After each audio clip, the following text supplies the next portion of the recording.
Thank you, Jesus, for everything that you've done in my life. I just want to say thank you.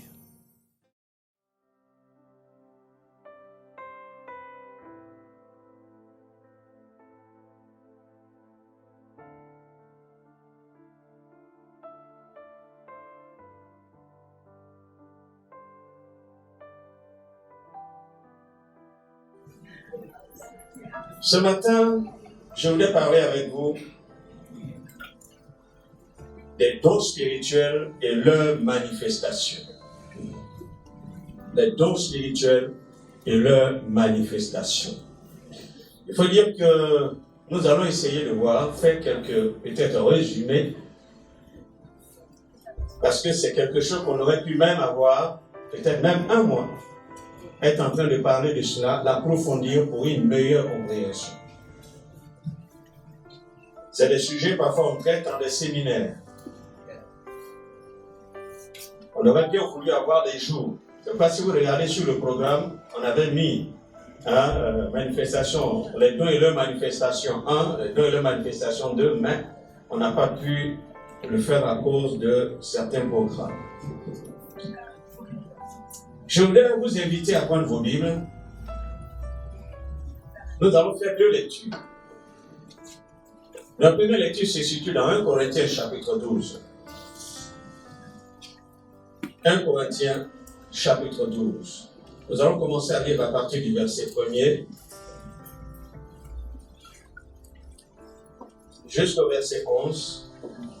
Ensuite, nous ferons une deuxième lecture dans Romains, le chapitre 12.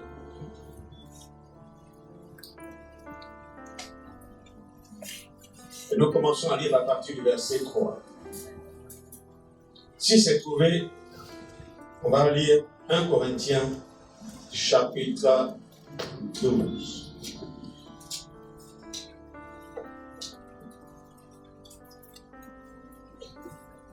Je lis. Pourtant, sur la question des manifestations de l'esprit, j'aimerais, frère, que vous soyez bien au clair, afin qu'il ne reste pas de fausses notions. Souvenez-vous du temps où vous étiez encore païen. Vous vous laissiez entraîner aveuglement d'une idole à une autre, au gré de vos tendances et des influences que vous subissiez. Et aucune de ces divinités ne pouvait parler. Mais à présent, devant les messages inspirés, vous vous demandez s'ils émanent tous de l'Esprit de Dieu. C'est pourquoi je voudrais vous donner un bon critère. Si un homme disait « Maudit soit Jésus », il ne saurait en aucun cas parler sous l'inspiration de l'Esprit de Dieu. Si par contre, quelqu'un confesse « Jésus est Seigneur », c'est l'Esprit Saint qui l'y pousse. Il est vrai que les dons de la grâce sont fort divers. Ils possèdent cependant tous du même esprit. Les services dans l'Église sont différents, mais c'est un seul et même Seigneur que nous servons. Il y a bien des manières d'agir et de travailler. L'œuvre de Dieu adopte des formes très variées. Et c'est pourtant le même Dieu qui exerce son action pour rendre les uns et les autres capables d'accomplir tout ce qu'ils font. En chacun de nous, l'Esprit se manifeste d'une façon particulière, mais les dons qu'il nous accorde nous sont toujours conférés en vue du bien commun. C'est pour être utile aux autres que l'Esprit donne à l'un une parole pleine de sagesse qui lui permet de prodiguer des conseils précieux pour la vie quotidienne. À l'autre, l'Esprit confie un message qui enrichit les connaissances et expose avec clarté le plan de Dieu. Un autre reçoit du même Esprit une foi qui peut opérer des prodiges. À un autre, ce même Esprit accorde des dons pour guérir les malades. Un autre encore a le pouvoir de faire des miracles. Un tel a reçu le don d'interpréter et d'exposer la volonté de Dieu. Tel autre sait distinguer ce qui vient de l'esprit divin de ce qui émane des esprits mauvais. Ici, quelqu'un parle et loue dans des langues inconnues. Là, un autre interprète ces langues et traduit ce que dit le premier en langue inintelligible. Mais tout cela est l'œuvre d'un seul et même esprit qui distribue à chacun son don comme il entend. Romains chapitre 12, à partir du verset 3. Si Dieu m'a fait grâce, il m'a accordé un ministère et des dons. C'est pourquoi j'aimerais vous faire quelques recommandations. N'ayez pas une opinion exagérée de votre importance, mais que chacun de vous s'efforce de faire une idée juste sur lui-même. Ne surestimez pas vos capacités. N'aspirez pas à ce qui dépasse vos possibilités ou qui déborde votre vocation. Acceptez vos limites, celles que vous tracent les dons particuliers qui vous ont été départis en vertu de votre foi. Vous savez que nous tous, que tous nos membres, les organes, constituent un corps unique. Pourtant, tous n'ont pas la même fonction. De même, nous tous qui sommes en communion avec le Christ, malgré notre pluralité, nous ne formons ensemble qu'un seul corps. Individuellement, chacun a besoin de tous pour être complet. Nous sommes mutuellement interdépendants. En effet, comme les organes entre eux, nos fonctions nous lient les uns aux autres. Et pourtant, nous sommes tous différents, exactement comme les organes et les membres du corps. Nos talents varient suivant la grâce qui nous a été conférée. L'un a reçu le don d'adresser des messages inspirés, que ces paroles découlent de sa communion avec Dieu et qu'elles restent conformes à la règle de foi. Un autre a le don d'exercer des activités pratiques. Il s'est vu confier le ministère du diaconat ou la gérance des biens matériels. Qu'il prenne ses responsabilités au sérieux et serve les frères de tout son cœur. Un autre est doué pour expliquer la parole de Dieu et exposer la doctrine. Qu'il se consacre à cette tâche et qu'il utilise son don pour instruire les frères. Un autre sait exhorter et consoler.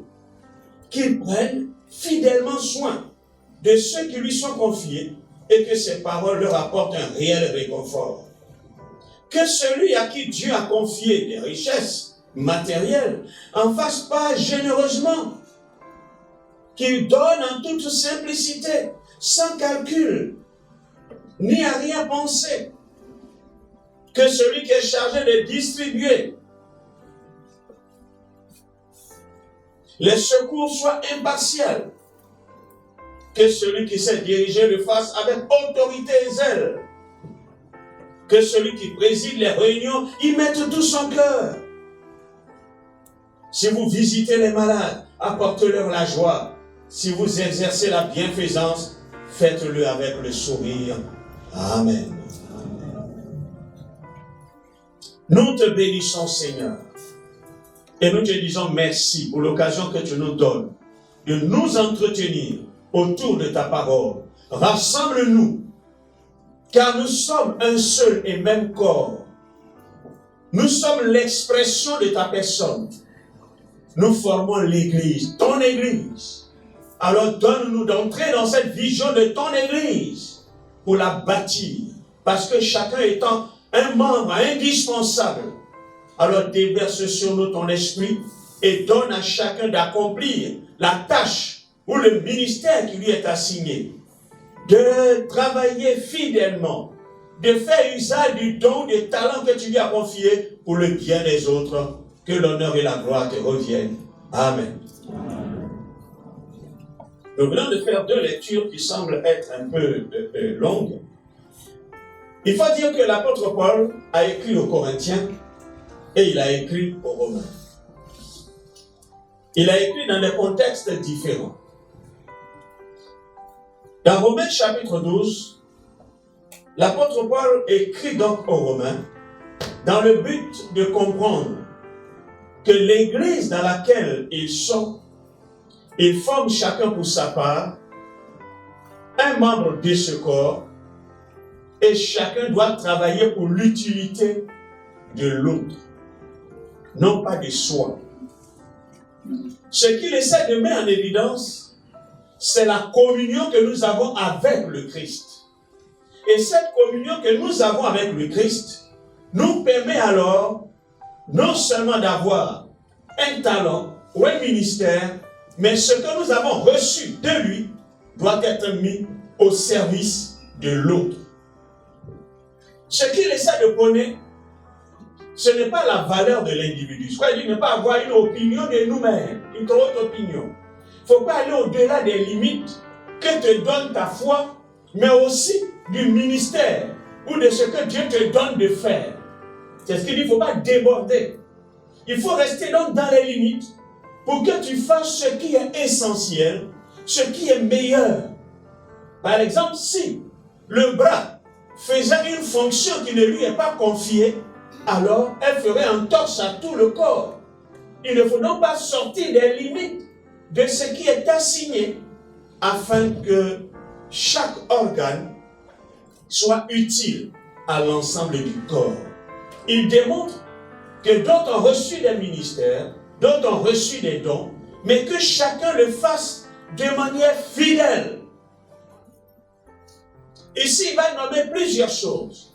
L'enseignement, la bienfaisance ou la libéralité, parce que tous, nous n'avons pas les mêmes manières d'agir et de faire. Et parce que nous sommes différents, et nous avons tous des foi différentes, et dans notre communion, et de ce que Dieu veut faire avec chacun de nous, alors il sait donner ce qu'il faut à chacun pour le travail que chacun doit faire. Dans 1 Corinthiens chapitre 12, là nous avons lu, l'apôtre Paul écrit donc pour mettre de l'ordre dans l'exercice des dons. Dieu a fait grâce à une église où la plupart d'un certain nombre de dons sont manifestés. Mais les gens en font un mauvais usage. Il leur écrit donc pour qu'ils le fassent avec ordre et bienséance. C'est pourquoi l'apôtre Paul, il écrit quelque chose qui doit aussi attirer notre regard. Il ne veut pas que les Corinthiens restent dans l'ignorance. Il ne voudrait pas qu'ils restent sans connaître un sujet qui est bon et meilleur pour l'Église. Vous pouvez recevoir quelque chose qui est bien, mais si vous n'avez pas été instruit, vous n'avez pas la connaissance, vous ne pouvez pas faire un bon usage de ce qui vous est confié. C'est pourquoi il leur écrit et il essaie d'expliquer pour que chacun puisse comprendre. L'Église est donc un organe spirituel, c'est le corps de Christ et chacun est appelé à y travailler. Alors, un don est donné par le même esprit, mais il donne à chacun comme il le veut. Mais les ministères sont donnés par le Seigneur. C'est pourquoi il faut faire la différence entre les dons spirituels et le ministère ou les ministères.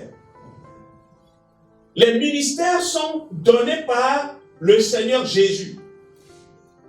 Les dons spirituels sont donnés par le Saint-Esprit. Mais celui qui gère le mode d'opération, comment cela doit se faire, c'est Dieu. Ici, c'est le Père. Comme le grand architecte qui a créé l'univers en connaît le fonctionnement. Mais cependant, le Fils, il est aussi créateur, comme le Saint-Esprit l'est. Chacun ayant, c'est-à-dire, une faculté ou bien ce qu'il doit être en mesure de faire. Le Père n'est pas le donateur des dons, c'est le Saint-Esprit. Puisqu'il vient dans le cadre de l'Église et vient dans le cadre d'une dispensation, celle de l'Esprit. Donc le Père ne peut pas être le donateur. Les ministères, c'est le Christ qui le donne. Pourquoi? Parce que l'Église, c'est son épouse. Alors il va donner les ministères pour son entretien et son perfectionnement. Mais la manière dont les dons spirituels et les ministères se doivent d'opérer, là cela dépend du Père. Le mode d'opération. Et c'est ce que l'apôtre a essayé d'expliquer aux Corinthiens, et ainsi pour que chacun connaisse sa place, connaisse le fonctionnement des dons et des ministères. Frères et sœurs, prenons un exemple. Des personnes vont sur un chantier. Le matin, on dit bon, ils vont construire une maison avec une piscine, on a besoin de manœuvres. Tout le monde vient et les gens sont rassemblés. Au moment où les gens arrivent et tout le monde est là, il se trouve que personne ne sait ce qu'il doit faire. Personne ne connaît son métier sur le chantier. Il y a du monde, c'est vrai. Mais personne ne sait ce qu'il faut faire. Mais on sait qu'au final, il faut construire une grande villa avec une piscine. Le temps est en train de passer.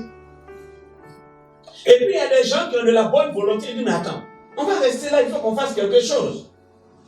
Ils se lèvent et puis commencent à bricoler quelque chose. Il y a des gens qui sont là, ils se moquent d'eux. Mais qu'est-ce qu'on fait? Mais arrêtez ça. Et ils continuent leur travail. Il y en a qui sont des spectateurs, et ils s'asseyent et puis ils regardent.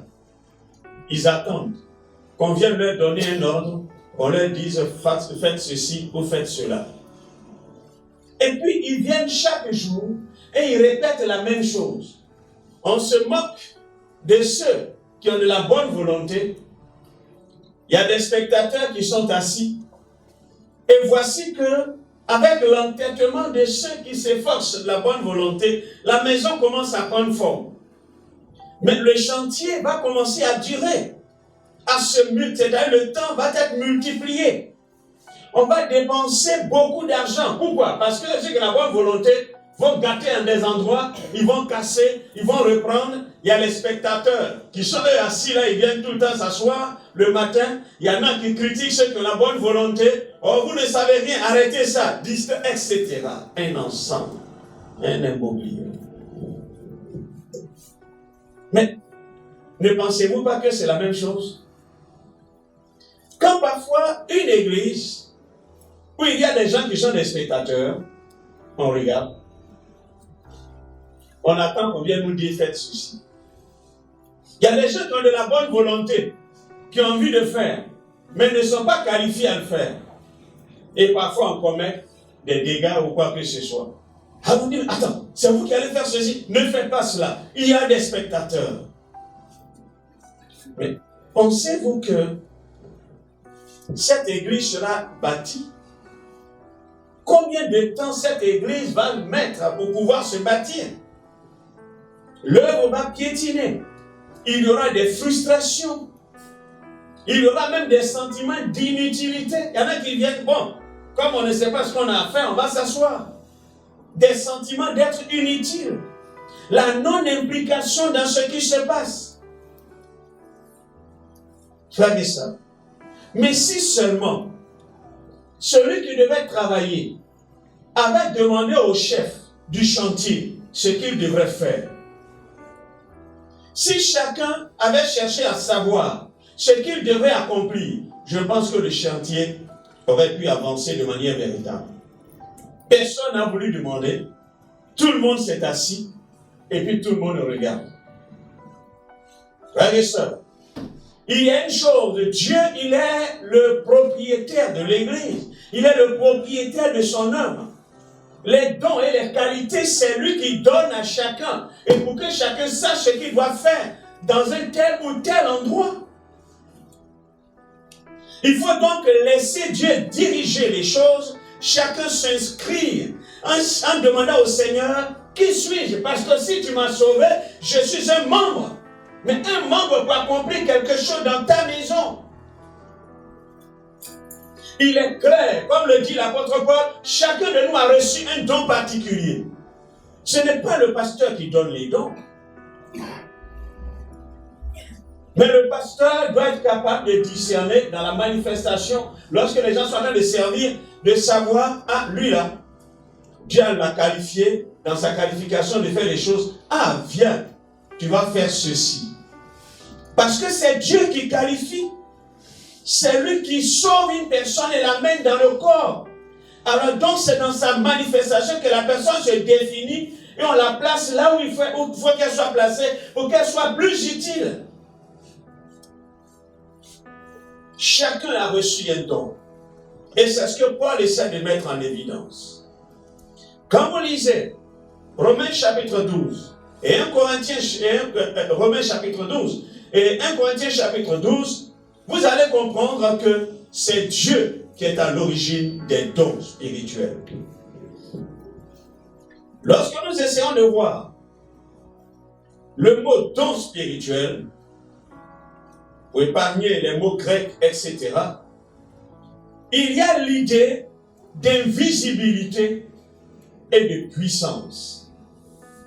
Le mot pneuma, c'est-à-dire, c'est comme un souffle. L'esprit, quelque chose d'invisible, on ne voit pas. On ne voit pas, mais c'est comme si c'est invisible, mais il contient néanmoins une puissance à l'intérieur. Les dons spirituels ne sont pas perceptibles à l'œil nu, invisibles, mais cependant leur manifestation dégage une puissance. C'est pourquoi il ne faut pas confondre les talents naturels que nous avons et les dons spirituels. Les talents naturels peuvent être des éléments acquis, ou bien peut-être en naissant, et puis bon, dans l'exercice, et puis on voit que ce talent est manifesté. Il est différent d'un don spirituel. Car c'est le Saint-Esprit qui va donner une capacité surnaturelle pour accomplir ce don.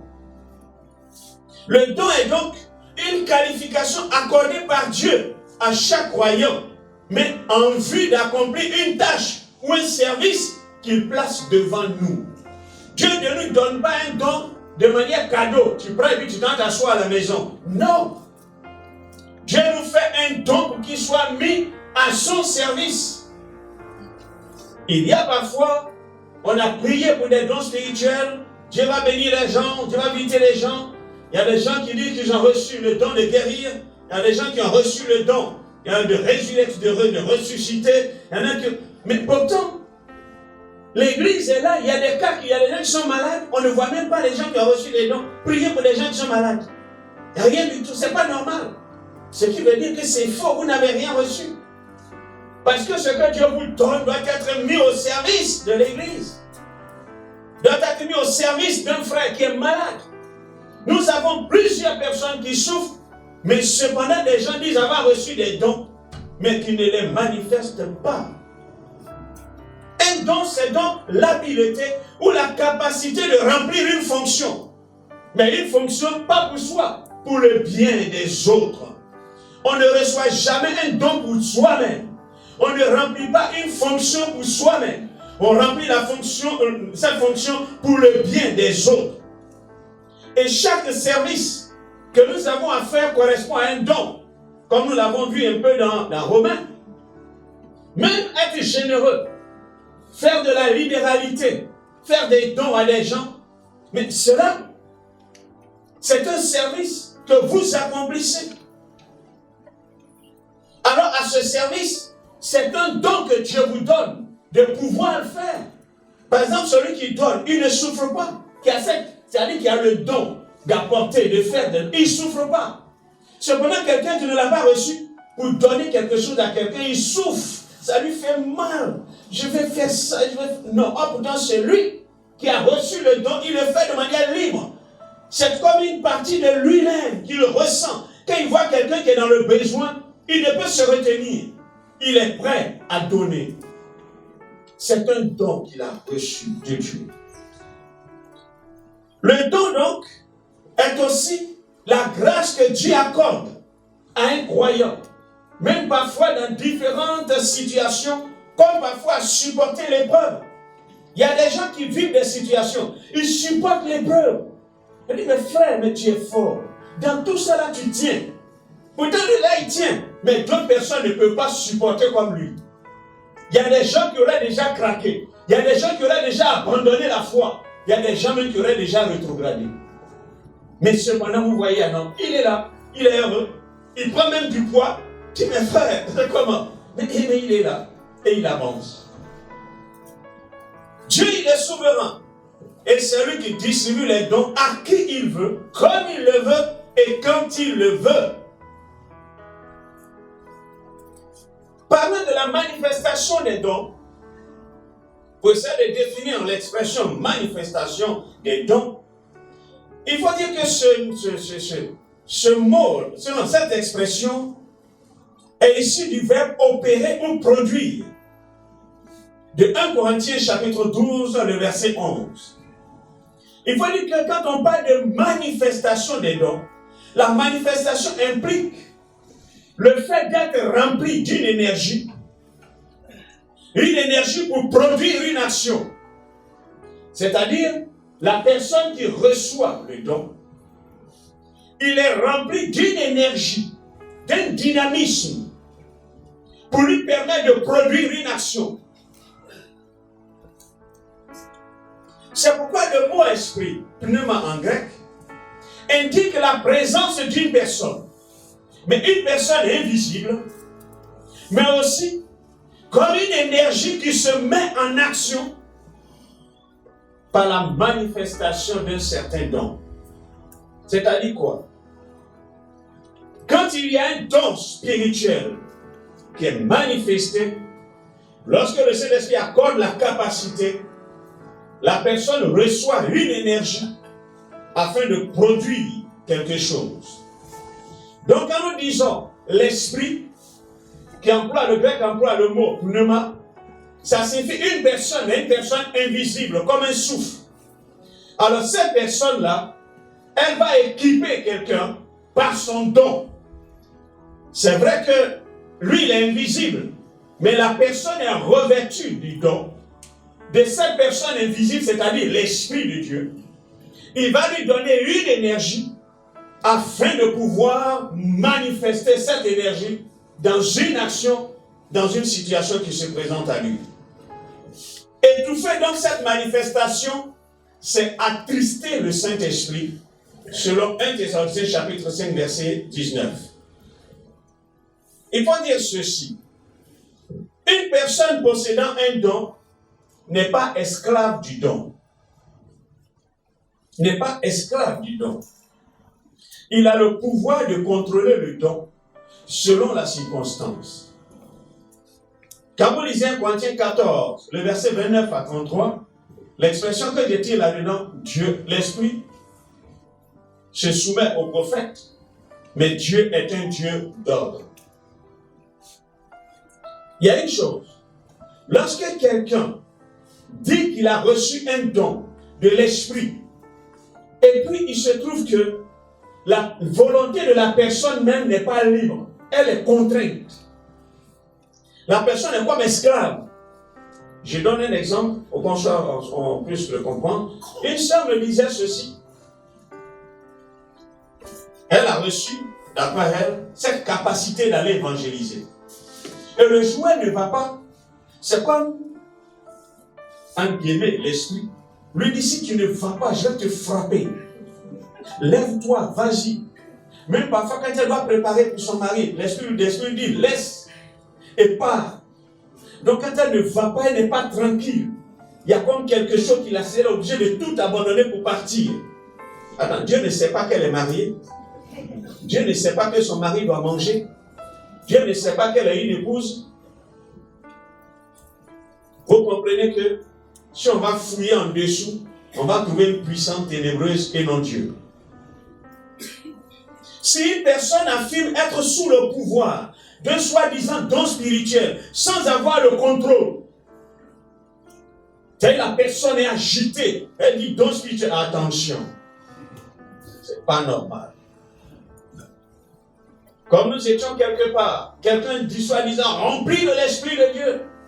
Même devait imposer les mains, mais n'arrive pas. Dandine comme ça. Attends. On a besoin de soulever sa main pour déposer sur la tête des gens parce que lui-même ne peut pas tenir. Au point où, tellement bon, le monsieur est gaillard et en forme, on prend une chaise, on le fait asseoir et c'est sa main, on soulève pour déposer sur la tête des gens. Quelle puissance, onction. Des gens vont dire. Mais Jésus lui-même, qui est le Fils de Dieu, il a fait comment? Alors donc, il y a lieu de bien y réfléchir. Parfois, les puissants des ténèbres cherchent à faire de l'homme un instrument aveugle ou bien un esclave. Alors, il le soumet à un ordre.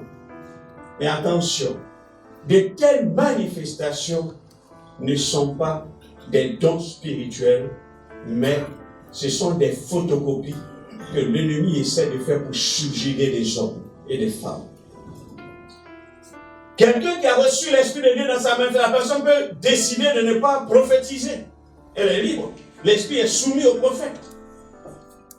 Il peut vouloir prophétiser comme ne pas le faire. Il est libre. Le Seigneur ne va pas le jeter à terre, le rouler jusqu'à... Non. Nous voulons rappeler ici que aussi tout don qui doit être exercé, il est exercé dans la foi, c'est-à-dire selon l'analogie de la foi. Qu'est-ce que je veux dire? Le don qui est apporté doit être selon les règles de la parole de Dieu, sinon de la doctrine chrétienne. Quelqu'un a reçu d'après lui un don, une dame étant enceinte, il se trouve que la dame était avec son mari et il n'avait pas d'enfant.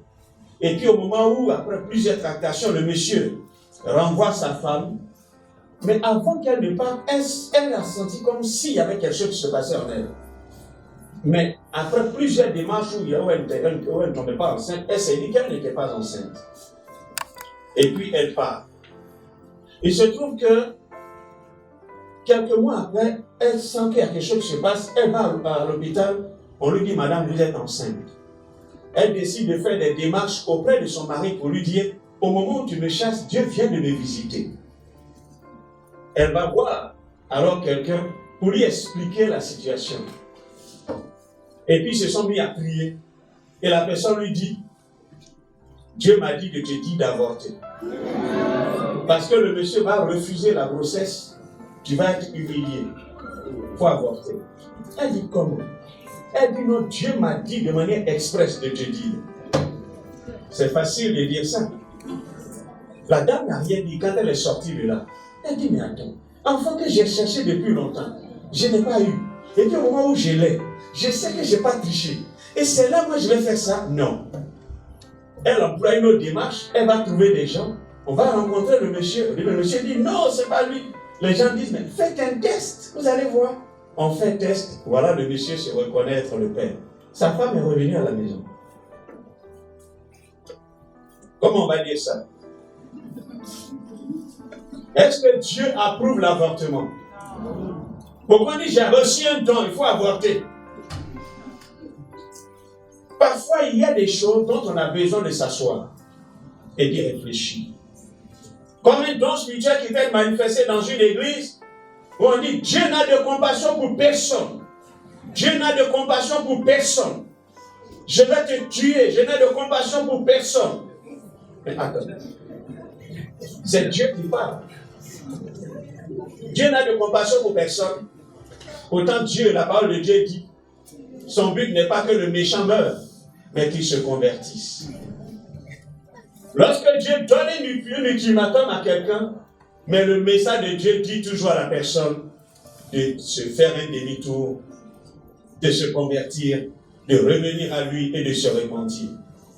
Donc il y a des choses dont on a besoin de savoir, dont on a besoin de connaître. Parfois il peut arriver que celui-même qui manifeste le don n'a pas aussi la connaissance de l'écriture. Il faut pouvoir lui enseigner cela. Donc la manifestation des dons est tellement importante qu'il faudrait que chacun de nous sache des choses. Sinon, nous passons juste à côté.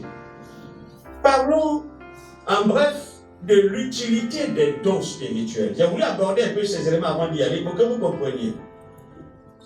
Les dons spirituels servent d'accompagnement au ministère. Ils accompagnent les ministères. Ministère chrétien comme ministère don de Christ à l'Église, qui sont les pasteurs, les prophètes, les évangélistes, mais aussi ceux qui ont reçu des ministères pour exercer dans l'Église. Donc ces dons accompagnent. Ensuite, deuxièmement, les dons servent au développement personnel. C'est-à-dire celui qui commence à exercer les dons spirituels, lui-même, vous allez voir qu'en se rendant utile aux autres, alors ce qu'il est en réalité commence à se développer. Parce que Dieu a déposé en lui des capacités, et c'est en se mettant au service des autres, alors ce qu'il est en réalité va être manifesté. Donc lui-même il se développe, lui-même il grandit, lui-même, c'est-à-dire s'épanouit dans l'exercice de ses dons. Troisièmement, servir à l'édification du corps de Christ. Parce qu'il a reçu le don pour être utile aux autres, édifier, construire les autres. Ce qui veut dire que si vous êtes un chrétien, vous n'aidez pas à construire l'autre, vous n'aidez pas à construire un frère, mais vous aidez à le détruire, ça veut dire que vous, il faut mettre une croix.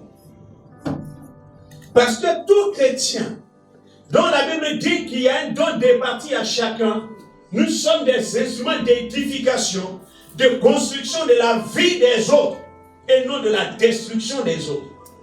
Permettre aux autres de s'épanouir, de se construire. Si vous côtoyez quelqu'un, vous côtoyez un homme, une femme, et que vous voyez que dans votre communion, vous ne l'aidez pas à grandir, mais que dans votre communion, il se détruit, c'est que non, ça ne va pas. Vous n'êtes pas utile. Vous n'êtes pas la personne qui convient. Et si vous êtes auprès de quelqu'un dont dans votre relation, vous ne voyez pas que vous grandissez, alors c'est que vous n'êtes pas fait pour être ensemble. Parce qu'une communion est faite pour que l'un édifie l'autre et que vous soyez en mesure de l'édifier lui. Et non pas une communion stérile, on est là, nous deux, on passe notre temps comme ça, il ne me construit pas, moi je ne le construis pas. On est inutile. On est inutile. Quatrièmement, les dons sont pour la manifestation de la présence de Dieu. Ils sont utiles pour manifester la présence de Dieu. En fait, Dieu n'a pas changé. Il est le même, aujourd'hui, hier, éternellement. Mais comment les hommes verront Dieu si ce n'est pas à travers la manifestation des dons que nous avons qui manifestent la puissance de Dieu? Ce que parfois l'homme naturel ne peut pas faire et dont la capacité qu'il me donne arrive à le faire, on dit mais non, le frère là, non, il est bien, il y a quelque chose de Dieu en lui. Parce que ce que vous faites révèle Dieu, révèle sa puissance, révèle sa présence. Les dons spirituels et leur manifestation. Il faut dire que les dons spirituels peuvent être classés en 3 grands groupes.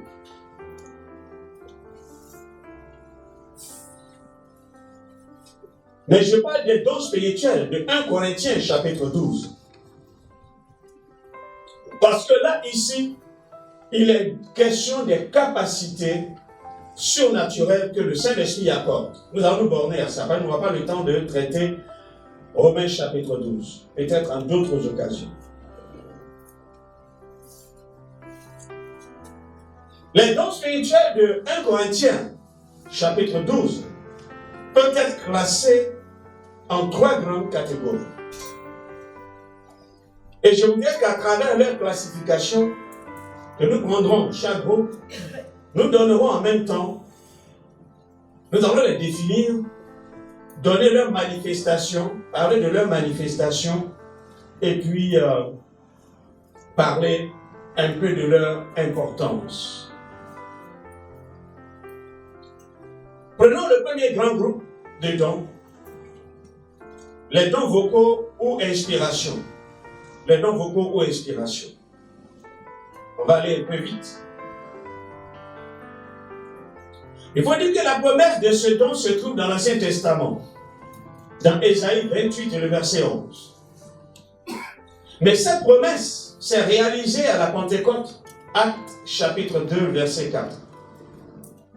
Mais cette promesse s'est perpétuée dans l'Église primitive.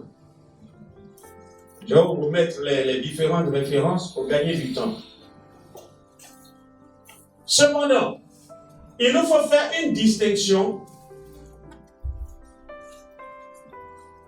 entre le don dont nous allons parler maintenant, c'est-à-dire le don des langues. Le don des langues et le parler en d'autres langues, c'est deux choses différentes. C'est deux choses différentes. Le parler en d'autres langues, c'est le signe initial du baptême dans le Saint-Esprit.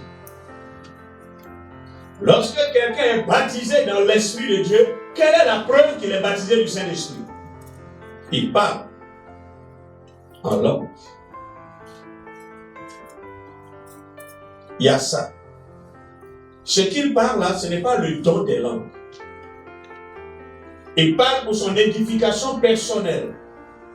Il parle lorsqu'il est dans la relation avec Dieu. Ça, il parle en langue. Et cette langue, comme on dit, le parler en d'autres langues. Parce qu'il commence dès le début à dire des petits mots. Et puis vous voyez, dans sa communion avec Dieu, ça peut changer de plusieurs formes, etc. Et en plus, nous ne parlons pas tous la même langue, mais de manière différente. Hein? On parlera de la glossolalie, qui est une langue qui est incompréhensible. Celui qui parle ne comprend pas. Ça peut être la langue des anges. Alors vous savez, les anges ont plusieurs catégories d'anges. Donc on peut parler la langue des anges et personne ne comprend cette langue. Il y a des gens qui veulent comprendre avant de parler. Non. C'est une capacité que le Saint-Esprit vous donne. Bâtir du Saint-Esprit, vous parlez en d'autres langues. Le mot que vous avez commencé à dire dès le début, mais c'est dans votre vie de consécration, d'attachement et de prière continuelle que vous allez voir, il y a une progression dans votre parler. C'est la même chose quand vous êtes au CPE, vous allez arriver au CM2, jusqu'à arriver en 3e, et puis ensuite faites le bac, avec les matières, ce que vous faites, et puis dans votre développement, vous voyez que votre français change, avec toutes les matières que vous faites. Et quand vous avez un niveau universitaire, il y a aussi certaines choses que vous faites. Et donc, cela en est ainsi. Mais le parler en d'autres langues sert à la piété personnelle. C'est-à-dire, celui qui parle, il s'édifie lui-même. Et c'est ce que l'apôtre Paul, il le dit dans 1 Corinthiens 14, verset 2, le verset 14, verset 16 et verset 17. Celui qui parle en de telles langues, il est sous l'onction de l'Esprit de Dieu. Il peut parler à haute voix en étant dans l'église, etc. Il parle en langue. Bien. Mais il y a une chose. C'est tellement important de parler en langue. Mais il y a des gens qui utilisent ça n'importe où. Attention. On est quelque part préparé et puis on commence à parler en langue. Si c'est poussé par l'esprit, ok. Si c'est poussé par l'esprit, pas de problème. Mais l'apôtre Paul dit, vous êtes dans une assemblée, il y a quelqu'un qui rentre et peut commencer à parler en langue. Ça, il parle, on va parler du don des langues. Il va dire, mais c'est du charabia, il raconte. Parfois, ça peut scandaliser les gens. Il vaut mieux prophétiser, là c'est compréhensible. Mais si vous êtes baptisé du Saint-Esprit, et puis vous êtes dans un endroit, et puis vous commencez à parler votre charabia, vous pouvez peut-être scandaliser des gens, choquer des gens, sans rien comprendre. Vous voyez? Donc parfois, puisque c'est pour votre édification personnelle, pour votre entretien personnel, alors il y a des choses qui sont réservées pour notre communion personnelle. Bien. Lorsque nous parlons par exemple du don des langues, le don des langues, c'est la manifestation surnaturelle. Nous disons surnaturelle parce que c'est quelque chose qui transcende le naturel. C'est la capacité, par le Saint-Esprit, de parler dans une langue inconnue de celui-même qui parle, mais aussi de tous ceux qui l'écoutent, c'est-à-dire ses auditeurs. Mais cependant, ce don des langues va exprimer une pensée divine utile à l'ensemble de la communauté, à une ou plusieurs personnes dans cette assemblée. C'est-à-dire quoi? Au moment où on est dans l'assemblée, quelqu'un qui parle en langue, peut ne pas recevoir le don des langues. Parce que le don des langues, il reçoit une capacité de façon surnaturelle. Un message de Dieu dans une langue que lui, il ne comprend pas, il ne connaît pas. Ceux qui sont dans l'assemblée ne connaissent pas cette langue. Et puis, il donne. Mais ce parler en langue contient une pensée de Dieu, un message de Dieu qui est utile à l'assemblée, mais parfois à des individus ou à des personnes qui sont dans l'assemblée. Alors, quand c'est comme ça, c'est nécessaire d'avoir le don d'interprétation pour interpréter ce message communiqué dans cette langue inconnue. Alors, la langue que l'auditoire connaît, on peut l'interpréter là-dedans. On peut être en pays bêté, où personne ne comprend le français, quelqu'un qui donne un message en langue, mais quelqu'un peut recevoir l'interprétation et puis donner l'interprétation en bêté, parce que c'est la langue que tout le monde comprend, ceux qui sont là. Parlons de sa manifestation. Il faut dire que le don des langues est une expression de la pensée de Dieu dans une langue inconnue.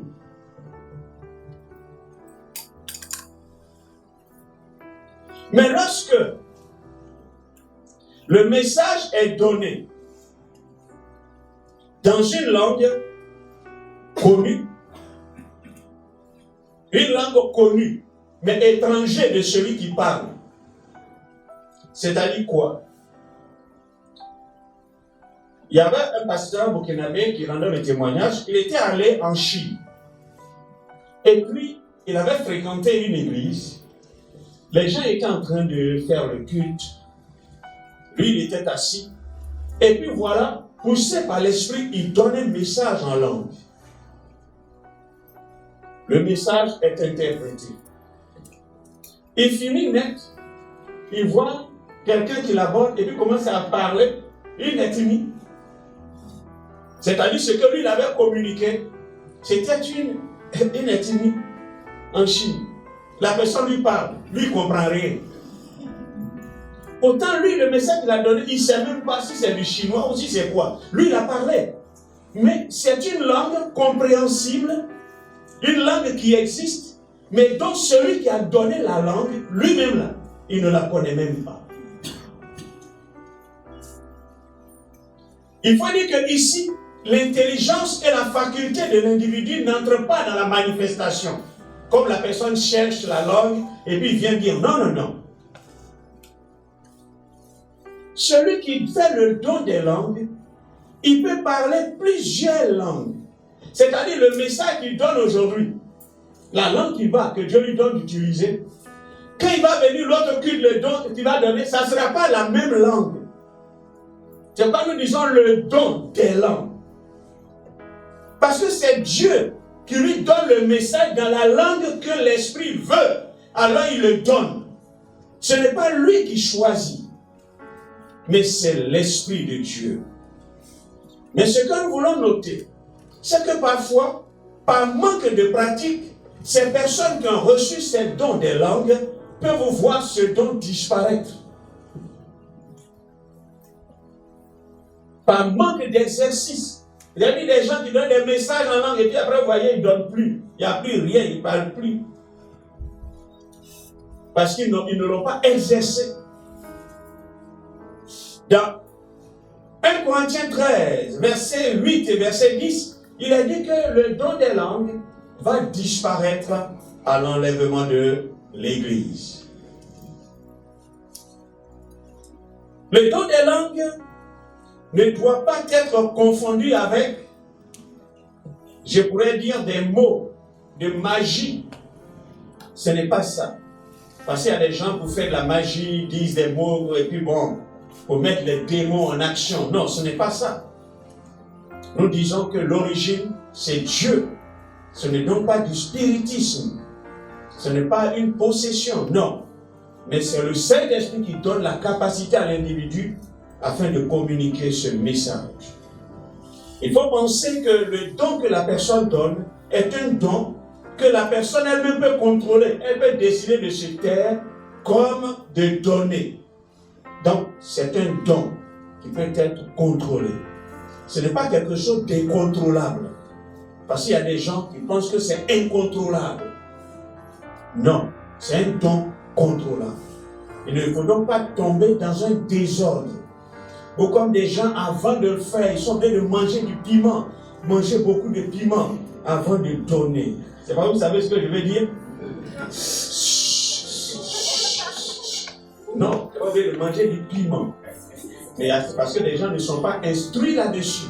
Mais je suis assis là, et puis je reçois le message, mais je le donne tout simplement. Il faut donc que les gens arrivent à pouvoir une maîtrise. Il y a des gens qui sont beaucoup sensibles, il y a des gens qui sont ceci, et puis ils laissent tous ces ingrédients accompagner le don. Mais il faut parfois causer avec des personnes pour les canaliser. C'est cela. Voilà. Donc, tout ce qui a des ingrédients qui ne marchent pas, il faut les mettre de côté. Il ne faut donc pas empêcher la manifestation des dons, surtout du don des langues. Il ne faudrait pas qu'on dise, bon, parce qu'il ne va pas avoir d'interprétation, si je donne, en fait, ce n'est pas à toi de dire ça. C'est pourquoi celui qui donne le don des langues doit prier pour que Dieu lui donne le don pour interpréter. Il faut dire que le don des langues édifie l'Église. Parce que lorsqu'un message est donné, on sent que Dieu parle encore. Et lorsqu'il y a l'interprétation, cela fortifie. Le don des langues conduit dans la prière selon Dieu. Parce qu'il y a une volonté de Dieu, une direction de Dieu. Le don des langues conduit. Parfois, il y en a qui donnent des chants en langue, qui sont des chants inspirés. Celui qui donne le don des langues interprété va glorifier Dieu. Parlons du don d'interprétation. Le don d'interprétation des langues est directement lié au don des langues. Il faut dire que ce sont les deux seuls dons pour lesquels on ne trouve pas d'expression dans le cas de l'ancienne alliance. Dans l'ancienne alliance, vous n'allez pas trouver ça. Don des langues avec interprétation, ça n'existe pas. Ce sont des dons qui se sont exprimés dans la nouvelle alliance. Jésus lui-même ne les a pas manifestés. Le don et leur interprétation, c'est une particularité de l'Église. Le don d'interprétation des langues, c'est la manifestation surnaturelle ou la capacité par l'Esprit de comprendre le contenu d'un message parlé en langue inconnue, exprimé dans une langue connue par l'auditoire auquel il s'adresse. C'est-à-dire que quelqu'un parle dans une langue inconnue. Maintenant, celui qui a le don, lui, il reçoit l'interprétation, il le comprend et il donne l'interprétation à l'auditoire. Il faut dire que l'interprétation, ce n'est pas une traduction. La traduction littérale, on essaie de traduire mot à mot. Or, dans l'interprétation, on ne traduit pas mot à mot. Quelqu'un peut parler, il parle beaucoup jusqu'à il a fini.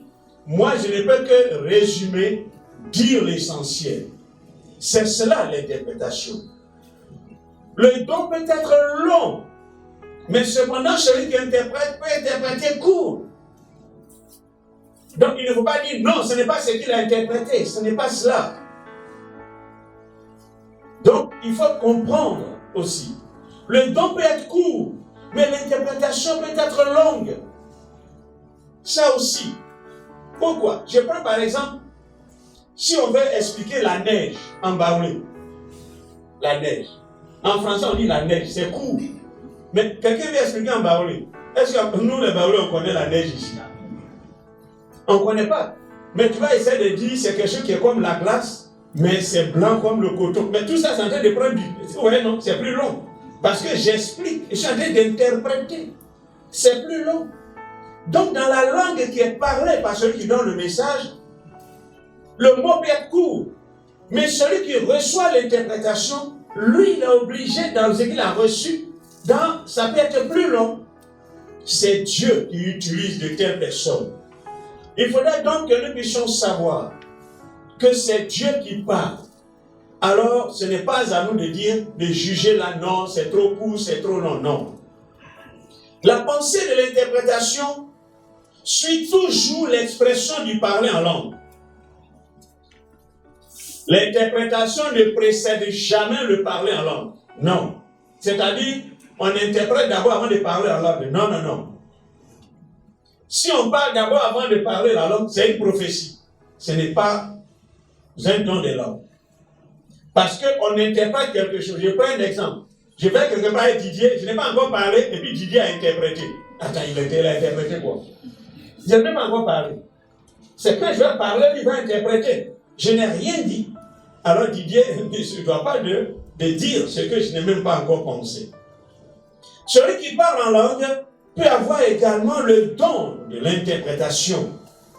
Toutefois, il faut qu'il y ait d'autres interprètes parce qu'il est préférable de laisser aussi les autres interpréter à cause de ce que parfois les hommes jugent. Quand la personne fait le don, et puis après la personne même interprète, qu'est-ce qui prouve que c'est ce qu'il a dit? Ça, lui-même l'a inventé. Donc parfois, il est bon de laisser d'autres le faire. Maintenant, s'il n'y a personne, vous pouvez avoir l'occasion, vous, de pouvoir interpréter. Et parler en langue suivi d'une interprétation est l'équivalent d'une prophétie. Donc, il faut comprendre que l'interprétation peut être aussi parfois imparfaite. Pourquoi? Parce qu'elle peut être influencée par la personne elle-même, la personne qui interprète. Ça peut être son niveau de compréhension, ça peut être son niveau intellectuel. Vous voyez, et tout ça peut influencer l'interprétation. Mais cependant, on n'a pas dit que ce n'est pas un message de Dieu. C'est un message de Dieu, mais il peut être influencé par la personne qui donne. Ses sentiments peuvent aussi y entrer. Le parler en langue, dans un temps de recueillement et de prière intérieure, peut être nécessaire pour recevoir la pensée de l'interprétation. C'est-à-dire, au moment où un don est apporté, un don de langue, il est bien que parfois nous restions dans le recueillement, dans la communion avec l'Esprit. Vous pouvez recevoir l'interprétation. C'est pourquoi il ne faut pas être distrait. Quand il y a parfois un don qui est apporté, Dieu peut utiliser quelqu'un pour faire l'interprétation. Mais parfois on est distrait. Non. Il faut rester dans la communion de l'Esprit. Dieu peut vous donner alors cette interprétation. La pensée peut être communiquée en entier. Parfois, vous recevez le début de l'interprétation.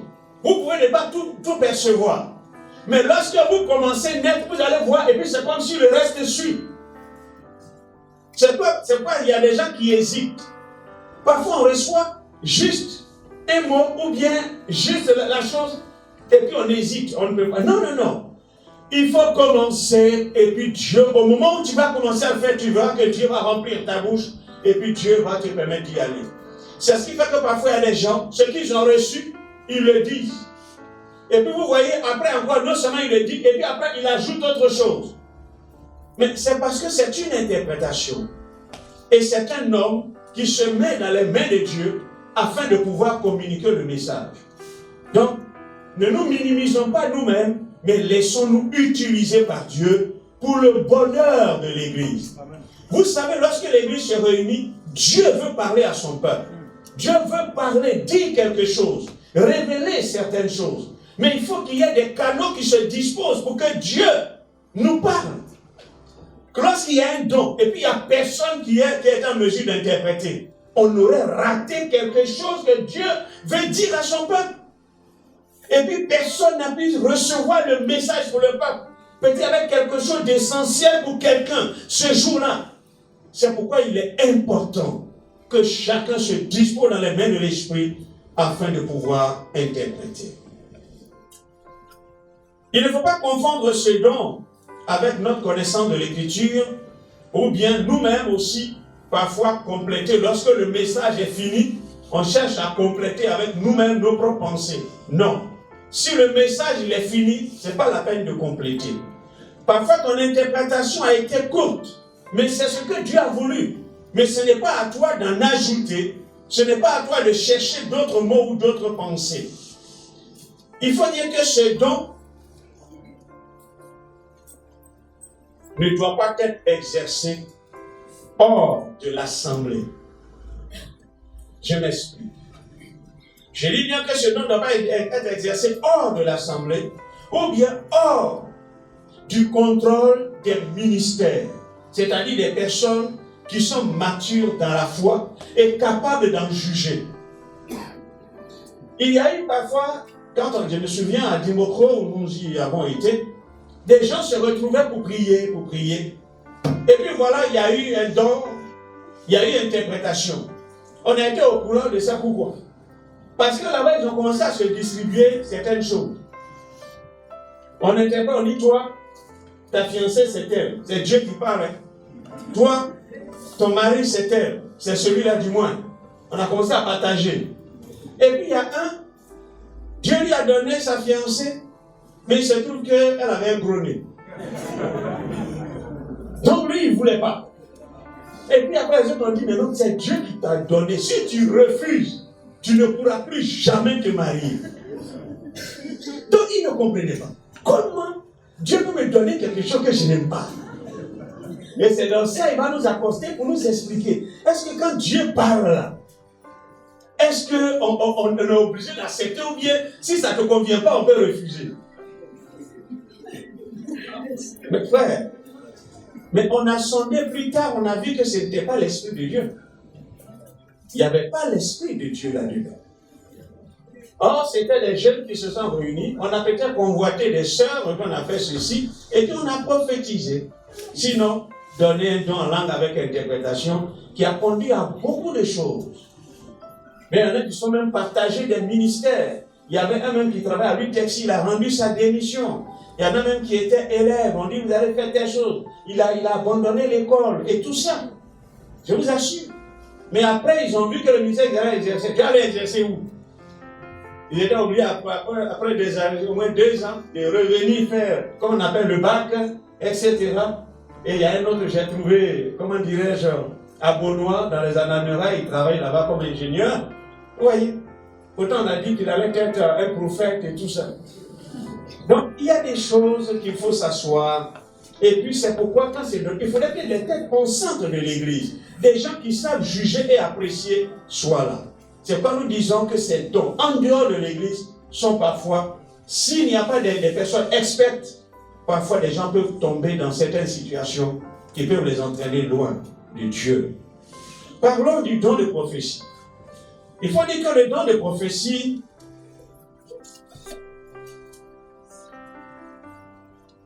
vient d'abord, le mot prophétie vient du mot prophétiser.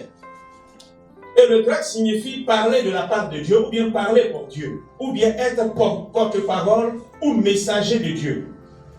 Donc, il faut dire que le don de prophétie, parmi les dons vocaux, nous dirons que c'est le plus important. C'est le plus important parmi les dons d'inspiration. Pourquoi? Parce que le don de prophétie est l'expression surnaturelle par le Saint-Esprit d'un message divin pour encourager, exhorter, reprendre, censurer, diriger, éclairer les âmes dans le cadre de l'Église. Il faut dire que c'est une inspiration instantanée qui n'a pas de relation avec la connaissance ou la pensée de l'homme. Nous disons que c'est une inspiration instantanée. C'est-à-dire, on ne reçoit pas le message à la maison là-bas jusqu'à... Et puis c'est là, on vient s'asseoir maintenant et puis on prophétise. Non. C'est une inspiration instantanée. Le peuple de Dieu est réuni, tandis que nous sommes dans la communion de l'Esprit, il me donne le message. Il y a des choses qu'il ne faut pas confondre. On peut avoir un don de sagesse qui n'a rien à voir avec le don de prophétie. Il faut dire qu'il a une expression directe de la pensée de Dieu dans un langage accessible. C'est-à-dire, le message qui est donné n'a plus besoin d'être interprété parce qu'il est compréhensible par ceux qui sont assis là. Mais il peut arriver, par exemple, moi je vais au village, inviter peut-être dans le village de mon frère Gaulet, et puis arriver là-bas, je reçois comment on appelle, une prophétie. Moi, je ne comprends pas Gouro, donc je donne en quoi? Je donne en français. Maintenant, si Gaulet a interprété à ses parents qui sont là-bas, ça ne veut pas dire qu'il a donné l'interprétation. Non, il n'a fait que traduire la chose pour qu'ils puissent comprendre. Mais ce que j'ai donné est un message compréhensible et qui n'avait pas besoin, dans un contexte réel, d'interprétation. Ainsi donc, les pensées personnelles de celui qui prophétise ne doivent pas y intervenir. Ce n'est pas lui qui engendre les idées pour le dire. La prophétie peut être l'expression orale de la parole de sagesse ou de connaissance. C'est-à-dire, tandis que je suis là, Dieu peut me permettre de connaître quelque chose.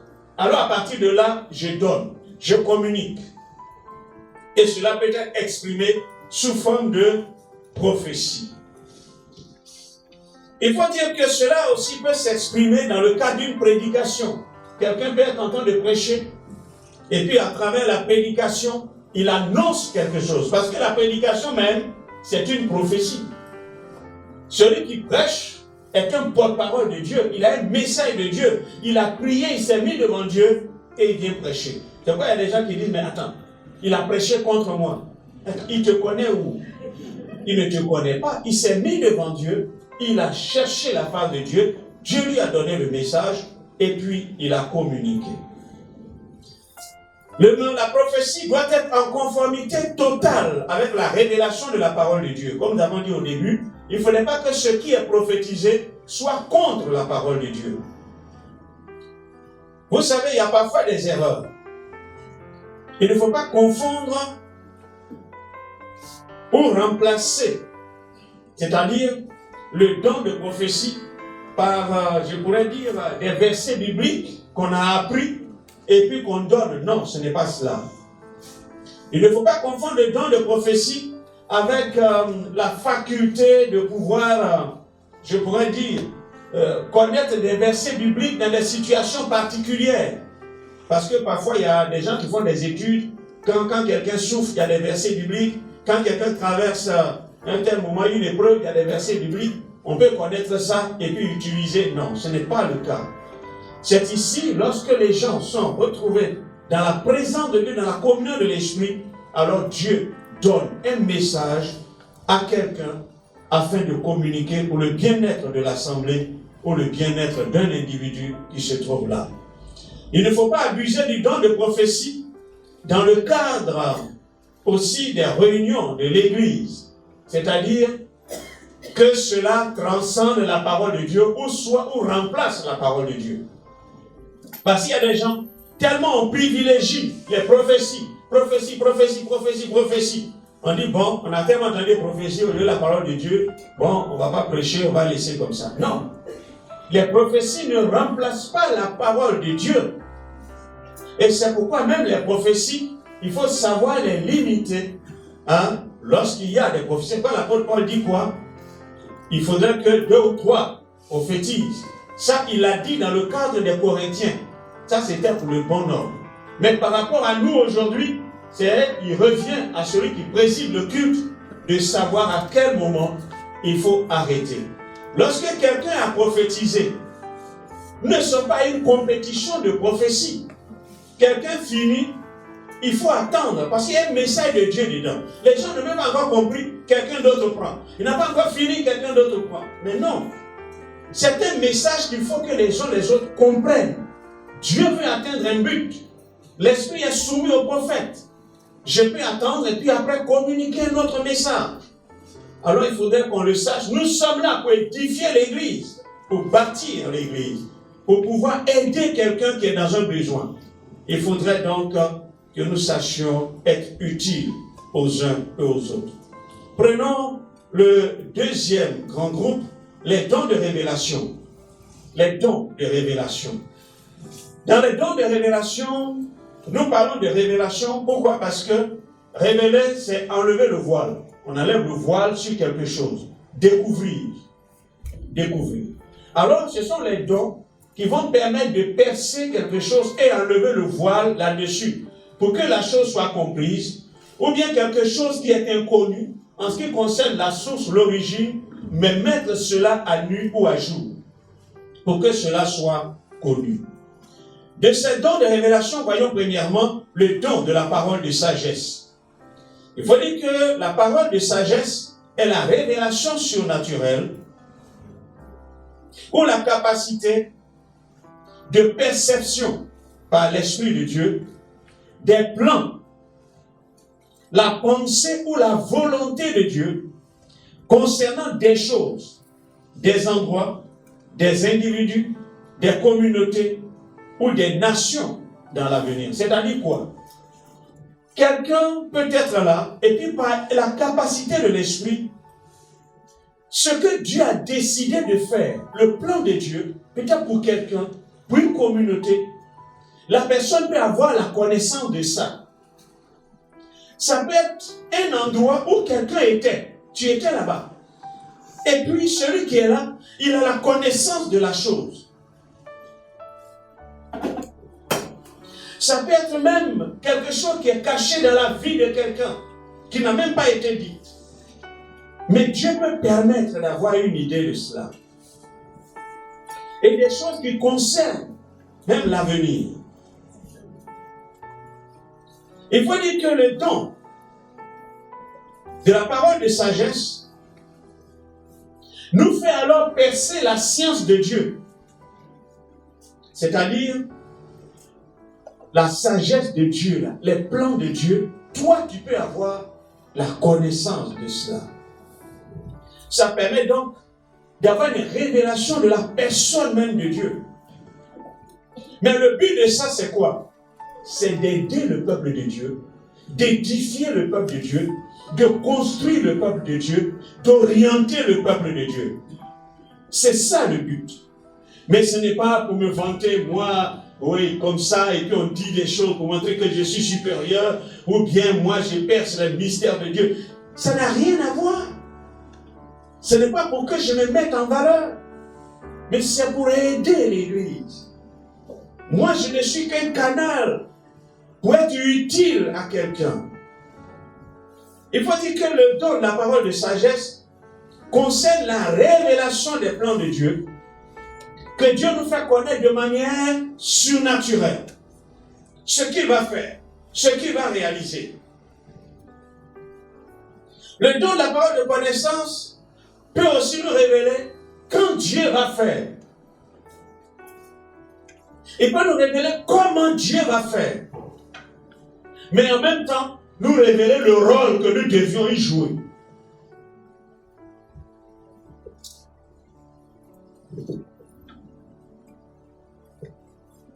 La parole de sagesse peut être, je pourrais dire un mot aussi très simple, une décision, une explication. Mais que Dieu vous communique.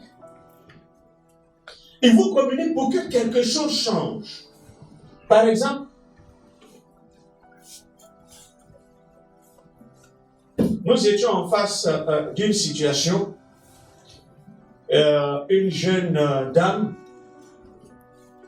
où lorsque elle avait des camarades qui l'accusaient de faire partie d'un groupe de sorcellerie. Et puis, elle niait à tout prix, elle niait tout et tout et tout. Et lorsque nous nous sommes retrouvés quelque part pour régler le problème, Et tandis que la chose battait son plein. Et puis, je reçois un brin d'ouverture.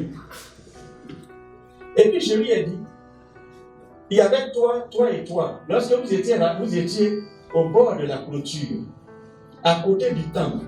Vous étiez en train de dire telle chose. Elle dit, mais attends, comment tu as fait pour voir ça? Je n'y étais pas. Mais séance tenante.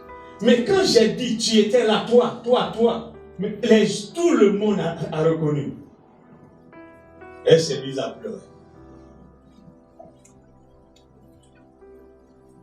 Le cours des choses a changé. Parce que même ses parents disaient que les gens accusent leur fille. Les gens font ceci, on l'accuse, on fait telle chose. Mais lorsque la chose a été manifestée, elle a été mise à nu. Il faut dire que tout chrétien a parfois déjà peut-être expérimenté à un degré moindre. Ou vous pouvez peut-être répondre à quelqu'un. Vous êtes trouvé devant une situation et puis Dieu vous a donné une pensée. Ou bien peut-être la parole que vous avez eu à dire, c'est venu comme une solution pour éclairer une situation. Ça, c'est l'action de l'Esprit de Dieu. Mais à un degré plus élevé, c'est ça la manifestation de la parole de sagesse. Une découverte d'un plan, d'une œuvre, et de manière claire. Il ne faut donc pas confondre le don de la parole de sagesse avec une compréhension ou bien une vision profonde des choses spirituelles de la parole de Dieu, ce qui fait partie du ministère du docteur. C'est-à-dire, quelqu'un qui peut expliquer la parole de Dieu, donne des révélations de la parole de Dieu, ou sa compréhension, l'ouverture d'esprit, l'illumination de la comprendre la parole de Dieu, ça n'a rien à voir avec la parole de sagesse. Il ne faut pas confondre aussi l'expérience de la vie chrétienne, que nous avons à donner des conseils, ou des jugements sages à quelqu'un, où on a des paroles sages, comme le livre des Proverbes, pour dire que nous avons le don de la parole de sagesse. Non. Le don de la parole de sagesse sert à avertir les hommes des dangers et les guider au salut. Le don de la parole de sagesse permet de révéler le plan de Dieu à ses serviteurs, ou même révéler les plans du diable. Le don de la parole de sagesse est aussi pour convaincre un serviteur de Dieu de sa mission, comme l'apôtre Paul. Ils étaient en train de prier, Actes chapitre 13. Dieu dit, mettez-moi à part Saul et Barnabas pour la mission à laquelle je leur ai assigné. Le don de la parole de sagesse est utile pour avertir des bénédictions ou des dangers futurs que certaines personnes peuvent avoir. Parlons du don de connaissance.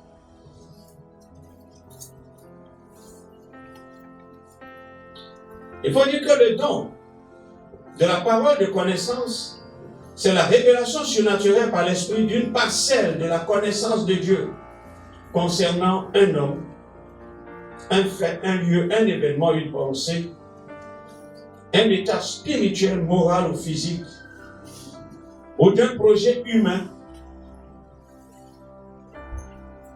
à un instant déterminé. La parole de connaissance est une révélation surnaturelle sur les choses de la vie, sur les gens. À la différence de la parole de sagesse, qui a beaucoup à voir avec le futur.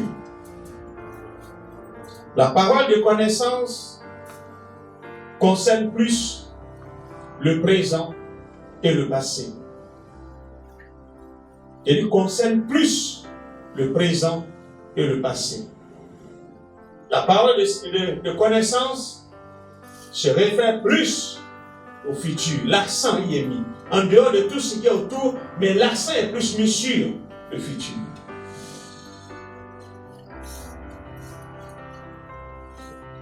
Quand nous lisons lisons Jean chapitre 1, verset 47 à 48, Jésus a déclaré à Nathanaël, quand tu étais sous le figuier, je t'avais vu.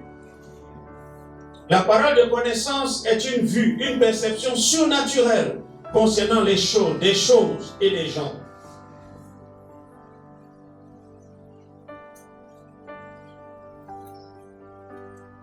Ce qu'il faut savoir, c'est que Dieu ne veut pas nous révéler une portion de la vie des gens pour les humilier. Ce n'est pas ça que Dieu fait. Dieu a une intention lorsqu'il nous révèle quelque chose sur les gens. En fait, c'est pour les aider et non pas pour les humilier. Tel n'est pas le but de Dieu. Dieu veut aider soit la personne à sortir de ses problèmes. Pour que la personne arrive à réaliser que Dieu est vivant, il le connaît, il connaît ses plans, il connaît toutes choses le concernant et veut l'aider à en sortir. La manifestation. Il faut dire que c'est généralement une révélation intérieure.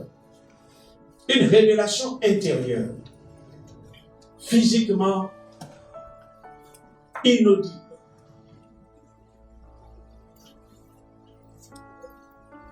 C'est-à-dire qu'on peut avoir une condition intérieure. Ou bien quelque chose dans notre mentalité. Mais sans son. Mais toutefois aussi, Dieu peut s'adresser audiblement. Dieu peut nous parler audiblement. Ça veut dire les deux cas. Dieu peut nous parler audiblement.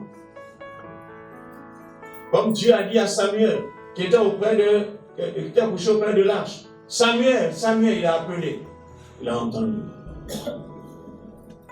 Au point où Élie lui a dit, si Dieu t'a dit quelque chose, dis-le-moi.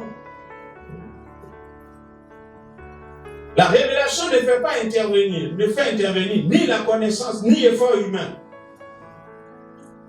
L'homme ne fait pas un effort pour recevoir. Il est passif, mais c'est Dieu qui le lui donne. La parole de connaissance peut avoir une utilité personnelle pour le récepteur, ou bien ça peut être destiné à quelqu'un. Et cela par une expression orale. C'est-à-dire ce que Dieu peut me révéler, ça peut être pour moi. Et si c'est pour moi, je ne suis pas obligé de l'annoncer. Il peut me révéler aussi quelque chose pour quelqu'un. Mais il faut faire attention parfois à ce que Dieu vous révèle pour quelqu'un. Si vous n'êtes pas sage, vous pouvez détruire la personne. Ce que Dieu vous a révélé forcément pour quelqu'un, ce n'est pas parfois pour aller lui-même lui dire. C'est pour vous responsabiliser à prier pour l'individu. Si Dieu vous dit d'aller lui dire, au moins Dieu vous a dit. Il faut prendre du temps, prier pour que vous ayez la conviction que vous alliez lui dire. Si tel n'est pas le cas, n'y allez pas. Ou bien parler peut-être au pasteur, ou bien à quelqu'un qui soit en mesure de savoir comment faire. Je voudrais vous raconter quelque chose. Lorsque j'étais encore jeune, Dieu me révèle un frère. Il me révèle que le frère et la sœur couchaient ensemble. Et puis, les choses étaient tellement claires. J'ai commencé à prier, mais la pensée était tellement forte qu'il fallait que je le lui dise. Après avoir prié, je suis allé chez lui. Mais le frère, il est imprévisible. Je ne pouvais pas lui dire ça chez lui à la maison. Parce que si je lui disais chez lui à la maison, moi seul, je sais ce qui peut se passer. Je suis allé lui rendre visite et quand j'ai fini, je partais. On est sorti sur la route et tandis qu'il m'accompagnait, je lui ai dit, ah frère, Dieu m'a donné un message pour toi. Tu sors avec telle sœur, Dieu me dit de te dire d'arrêter. Quoi? Tu m'accuses? Tu m'accuses moi? Il a commencé à venir vers moi. Il a enlevé sa chaussure et j'ai commencé à aller derrière. Tu m'accuses? Tu m'as vu où? Ah, j'ai commencé à prendre la tangente. Et j'avais oublié l'autre partie. Et je me suis arrêté, j'ai dit, ah frère, tu m'excuses, hein, j'ai oublié la deuxième partie. Le Seigneur m'a dit que si tu n'arrêtes pas, tu mourras. Mais quand j'ai dit ça net, il est devenu fou. Il a jeté la chaussure par terre et il y a mis son pied. Il dit, ah, mais je l'aide. Je l'aide. Ce qu'elle fait là, c'est moi qui ai investi. Alors vraiment, je ne sais pas comment il a récupéré mon argent. Attends, tu as récupéré ton argent comment? Tu l'as aidé à investir, mais tu as profité de coucher avec elle pendant tout ce temps. Alors, tu as récupéré ton argent comment?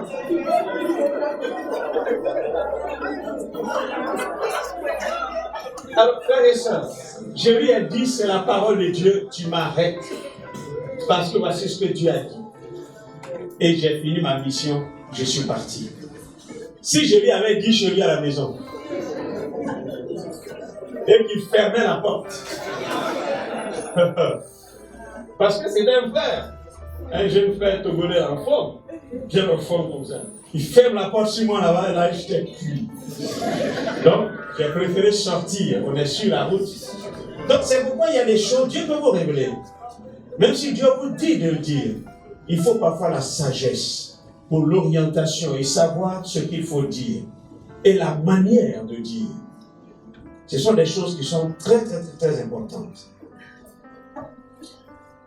On va aller un peu plus rapidement. Le temps ne nous permet pas d'entrer dans certains autres détails.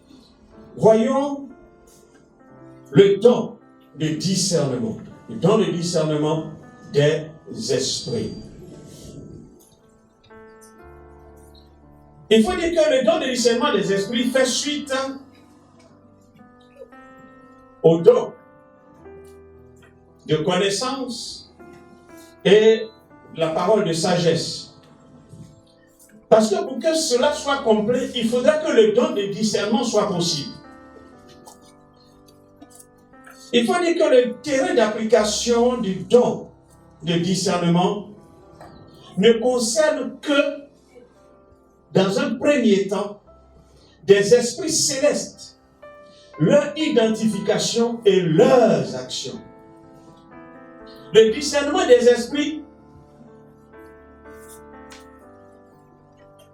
est quelque chose de très important.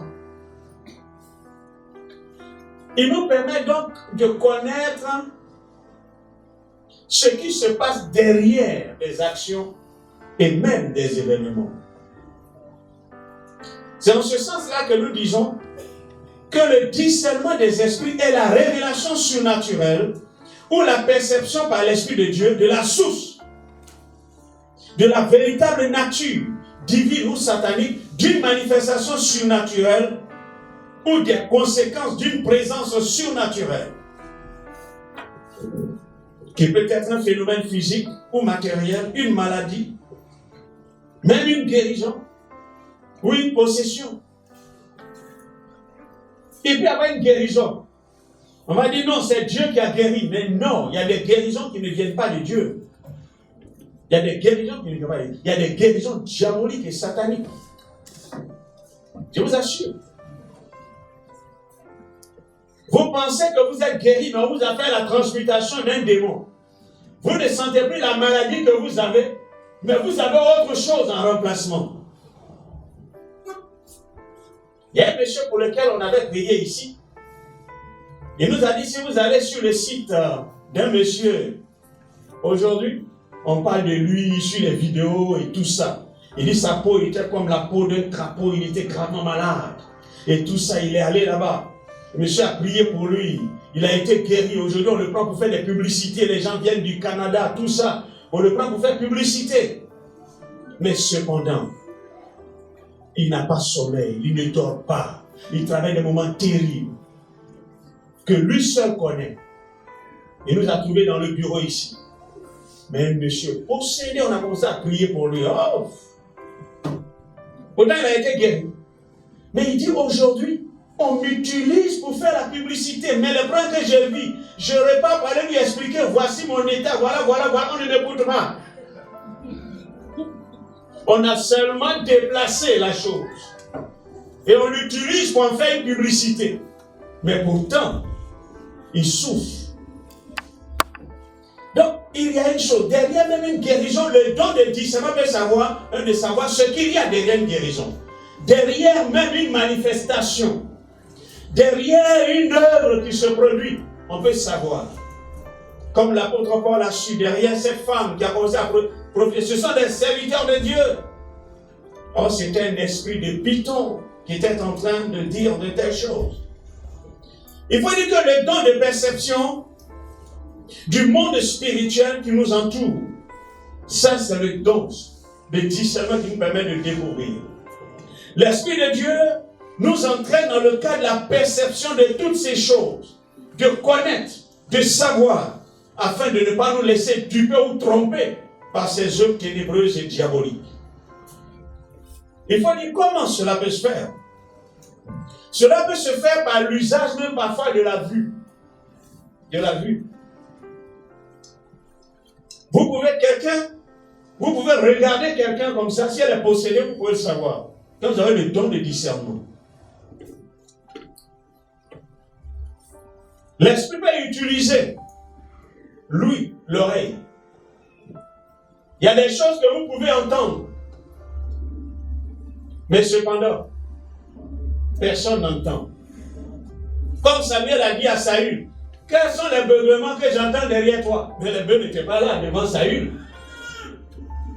Mais il a entendu.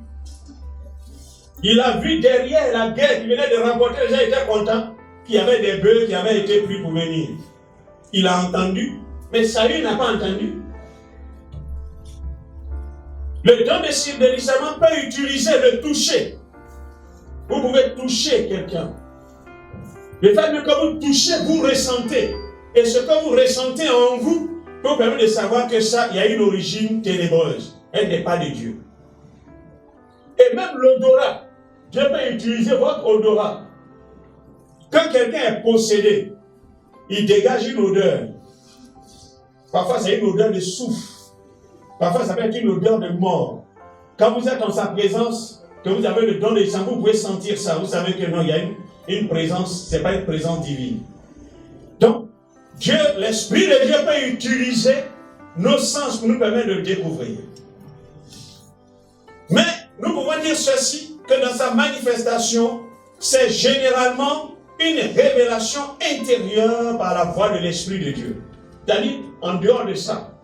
Mais de manière surnaturelle, c'est une révélation intérieure. C'est-à-dire, vous êtes là, vous avez la conviction intérieure que ça, c'est pas de Dieu. Je me souviens, nous étions quelque part, et puis les jeunes étaient allés, ils ont eu un moment de prière. D'après, ils ont reçu des dons spirituels. Et il y avait un, à l'époque, Étienne. On est allé moment appelé. Au moment où j'arrivais, il vient comme ça. Il attrape quelqu'un. Il dit, toi tu es ceci, toi tu es telle chose, tu es comme ça. Et ce qu'il dit, c'est exact. Quelqu'un est malade, il vient pour les mains, il dit, oui, tu es guéri, etc. Quand il m'avait dit, pasteur, Dieu va guérir les hommes, Dieu va faire ceci. Mais attends, il y avait tous les autres jeunes qui le suivaient. On voyait l'action de Dieu à travers lui. Quand il arrête quelqu'un, il définit ce qu'est la personne. La maladie que vous avez, et tout, il disait. Ouf, moi j'arrive là et je vois la chose. Mais ce que j'ai découvert tout de suite, j'ai su qu'il y a quelque chose qui clochait. Je l'ai regardé, j'ai dit, Étienne, suis-moi. J'ai pris, je n'ai même pas cherché à l'attraper. Je lui ai dit, suis-moi. Et je suis passé. Il a commencé à me suivre, tout droit. On est allé au temple, on est rentré. Il s'est assis. Je l'ai regardé comme ça dans les yeux. Il est en train de parler. Non, pasteur, ne fais rien, il n'y a rien. Dieu va m'utiliser. Les malades dans l'église seront guéris. Il parlait. Je lui ai dit, tais-toi. Et il a fermé. Je l'ai fixé comme ça dans les yeux. Quand je l'ai touché comme ça, oh, glissé comme ça. Tous les autres jeunes qui étaient là, ils ont commencé à se regarder. C'était un démon qui faisait cela. Un esprit de divination terrible. Qui était en train de tromper tout le monde. Comme ça, prier, sort, chasser pour qu'il soit libéré. Donc, le don de discernement permet de savoir. Parce que ce que je ressentais dans mon cœur, ce n'était pas ce qui était là. Donc la révélation peut être destinée au récepteur lui-même pour avertir quelqu'un, pour sentir quelque chose. Ce qu'on pouvait recevoir pour avertir quelqu'un. La révélation peut désigner même nominalement l'esprit. Vous pouvez même prier pour quelqu'un et puis savoir quel esprit est là.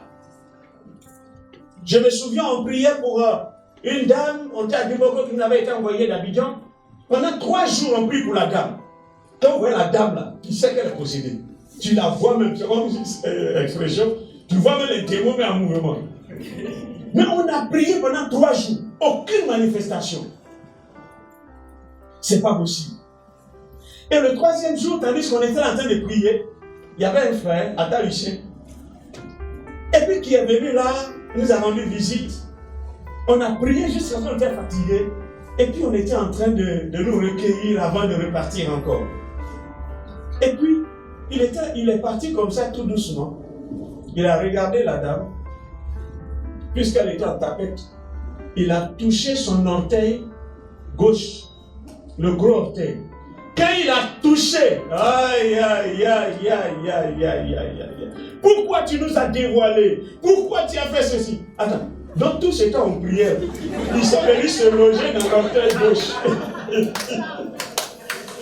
Ils étaient dans l'orteil gauche. On a prié. Pendant 3 jours, il n'y a rien. Il n'y a pas de manifestation, rien du tout. Mais là, Dieu lui a montré là où ils étaient cachés. Dans l'orteil gauche. Quand il a attrapé, c'est maintenant manifestation commencée après 3 jours. Donc le don de discernement permet donc de découvrir de telles choses. Et l'Église en a besoin. Il y a tellement d'événements dans l'Église, tellement parfois de situations. Il faut qu'il y ait des personnes qui puissent avoir le don de discernement. Vous pouvez être dans un endroit, mais être le seul à entendre une voix. Ça fait partie aussi du don de discernement. Ce que vous avez entendu de manière surnaturelle peut vous permettre de déduire ce qui se cache derrière cette personne. Il y avait, comment dirais-je, une jeune dame qui n'arrivait pas à se marier. Et puis, nous étions, comment on appelle quelque part, on venait de prier, et puis la sœur venait au temple pour qu'on fasse sa délivrance. Et puis, au moment où elle arrivait net, il y avait un frère, au moment où elle était en train de saluer les gens, le frère est venu et puis il a dit, ma sœur, c'est qui arrêtait à côté de toi? Elle regardait voir. Il dit, mais il y a quelqu'un qui est arrêté à côté de toi. Quand elle a dit le nom net, on n'était pas encore entré dans le temple. Wow. En fait, c'était son démon mari de lui qui l'accompagnait partout. C'était comme son mari. Personne ne voyait, mais lui, il a vu le démon qui l'accompagnait. Il était à côté. Attends, qui est arrêté à côté de toi? Elle regardait, voyait. Quand il a dit le nom du démon, paf, tombé. Donc le don de discernement s'avère être un élément très important. Il faudrait que frères et sœurs, nous ne laissons plus l'Église dans l'ignorance de ces choses. On peut même savoir lorsque quelqu'un ment avec le don de discernement. Eh bien, viens, commence à vous anarquer. Il y a des frères qui se font anarquer aujourd'hui. La personne vient, ment, vous blague, et puis les gens tombent là-dedans, ont perdu des millions de ceci. Il faut parfois le don de discernement pour discerner ces choses. La personne est en train de mentir, Dieu vous dit, il vous montre que ce type est en train de mentir, il vous anarque. Bref, d'accord. Ok, donc, on a vu ces 2 grands groupes. Mais je voudrais vous dire une chose, avant que nous puissions prier et puis aller vers la fin. Pour vous dire ceci, frères et sœurs, nous sommes entrés dans un temps. Je vous ai souvent parlé de ça. La dispensation de l'Esprit. Le temps de l'Esprit. Joël avait prophétisé. Dans les derniers jours, je répandrai de mon esprit sur toute chair. Nous sommes dans ces derniers jours. C'est le moment où l'Esprit de Dieu va agir, ou doit agir dans la vie du peuple de Dieu. Jésus aussi avait parlé de cela. Il a dit que lui, il s'en irait et qu'il serait avantageux que l'Esprit de Dieu vienne, que nous connaissions un avantage. Il avait dit que le Saint-Esprit descendrait, viendrait sur les disciples. Vous recevrez une puissance. Le Saint-Esprit descendra sur vous et vous serez mes témoins. Le Saint-Esprit est venu. Frères et sœurs, l'Esprit et l'Église sont liés pour un même mandat. Aujourd'hui, il sera difficile pour un chrétien de vivre sans l'Esprit de Dieu. Vivre sans l'Esprit de Dieu? Non. Ça veut dire que vous n'êtes pas apte à l'édification de l'Église. Vous n'êtes pas dans le temps de l'Esprit.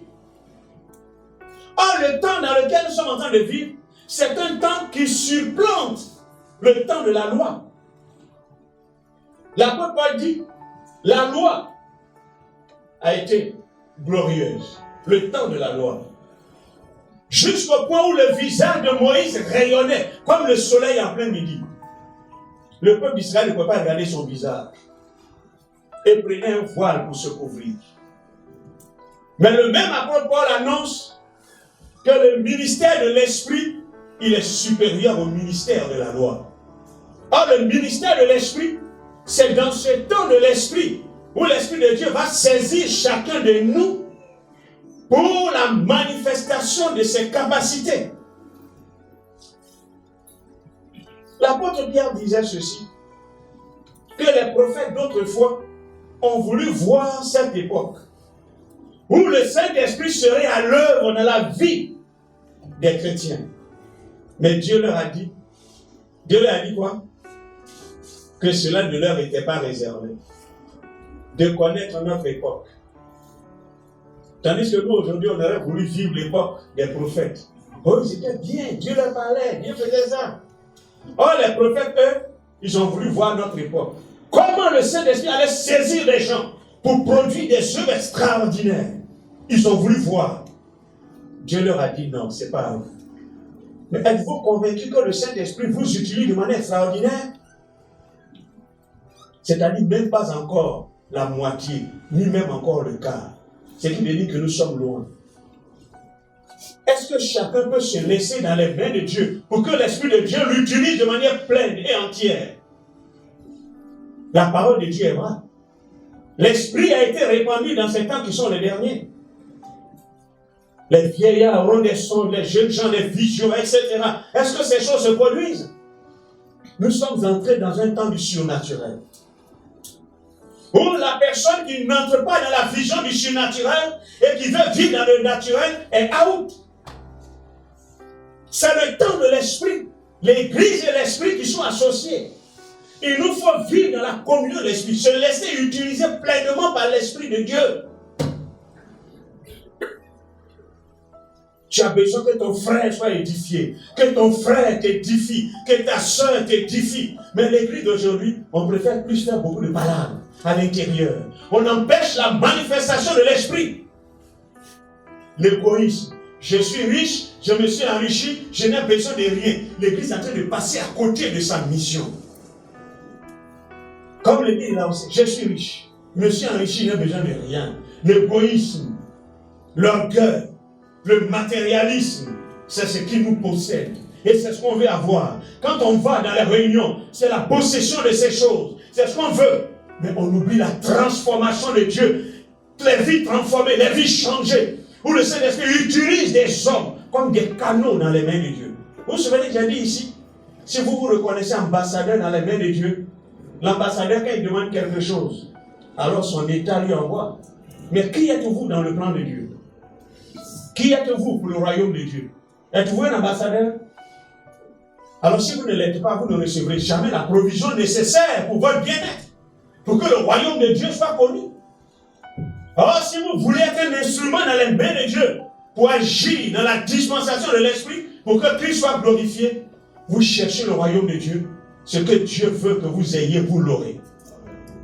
C'est pourquoi je viens inviter chacun, pour que nous puissions nous approcher de Dieu. Que chacun prie de manière véritable. Oui, laissons le temps des refroidissements, le temps où on n'a pas servi, le temps où on n'a pas fait ceci. Dieu dit que tu as un don. Dieu dit que tu as une capacité. Dieu dit qu'il t'a donné ce qui est nécessaire. C'est pour ça qu'il t'a sauvé. C'est pourquoi il t'a arraché du monde. Tu es un membre de l'église. Tu as ta place dans l'église. Même si tu es nouveau, que tu es venu, tu n'es pas ici par hasard. Dieu t'a choisi. Tu as ta place dans l'église. Laisse-toi utiliser par Dieu. Dieu veut faire de toi un instrument. Laisse-toi pour que Dieu soit glorifié. Amen. On va se tenir debout. On va prier le Seigneur. Père et Dieu, alors comme nous se cacher, officiel, conduis-nous, Seigneur notre Dieu. Répands ton esprit sur les uns et les autres. Une nécessité pour nous aujourd'hui, pour vivre les temps les derniers, pour vivre, Seigneur notre Dieu, oh, pour te glorifier, pour te célébrer, pour te magnifier. Nous ne voulons pas être ignorants, seuls de l'ignorance, éclaire, illumine nos yeux, donne-nous de rechercher ta communion, donne-nous de rechercher ton intimité, donne-nous d'être utile à notre frère, saisis-nous, Seigneur, et fais éclater ta gloire, s'il te plaît, Seigneur, fais-le. Tu as donné un don à chacun. Fais tomber ce don. Par ton esprit, déclenche quelque chose. Car la vie de ton serviteur de ta servante. Que ce don ne tombe point. Que ton serviteur ne tombe point. Qu'il n'ait été utilisé par toi. Que ta servante ne sommeille point. Qu'elle ait été utilisée par toi. Trouve ici des canaux. Trouve les instruments. Et accomplis ton œuvre, Seigneur. Trouve un canal et fais couler ton fleuve. Fais couler ton fleuve à travers nous. Pour rafraîchir les déserts des hommes. Que ton fleuve coule en nous. Que ton fleuve coule en nous. Que ton onction repose sur chacun. Oh, sois remercié et sois glorifié. Merci Seigneur. Merci pour ta bonté. Seigneur, nous partirons d'ici. Mais ne laisse pas ton serviteur dormir. Ne laisse pas ta servante dormir, que tu ne l'aies utilisée. Oh, produis, Seigneur, ce fardeau dans le cœur. Produis ce fardeau, cette communion, Seigneur. Trouve ici les instruments dont tu as besoin. Trouve en eux les instruments dont tu as besoin. Que les dons déposés maintenant soient déclenchés par ta puissance. Au nom de Jésus. Au nom de Jésus. Saisis, Seigneur, les uns et les autres. Saisis par ton esprit.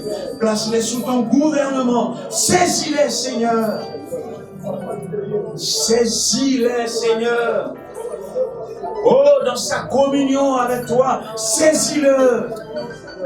Qu'il n'ait point de repos, qu'il n'ait point de repos, qu'il n'ait accompli ton service, qu'il n'ait point de repos, qu'il se soit laissé entre tes mains, qu'il n'ait point de repos. Ne lui donne pas de repos.